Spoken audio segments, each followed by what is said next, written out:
स्वाभिमान अंचल प्रजा मिली एथर सरकार प्रशासन सपक्ष प्रजा मिली ए घटना देखा मिली मालकानगिरी स्वाभिमान अंचल जंत्री पंचायत रे।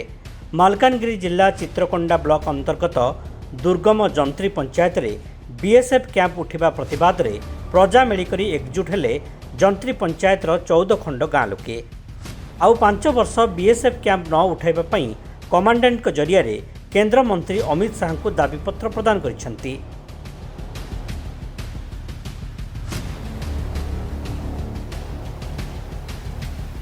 ए सब अंचल रे सरकार तरफ विगत दिन में बीएसएफ फोर्स मुतयन पर बहु विकास काम सरकार तरफ होईची और जारी रही।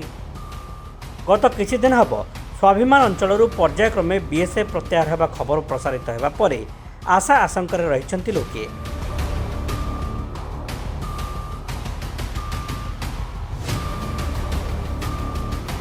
एने स्वाभिमान अंचल जंत्री बीएसएफ कैंप निकट में प्लाकार्ड धरी 14 खंड गाँ लोके एकाठी होते आउ 5 वर्ष बीएसएफ कैंप न उठाइबा एक दाबीपत्र बीएसएफ बाटालियन कमांडेंट जरिया केंद्र गृहमंत्री को प्रदान करिसेंती।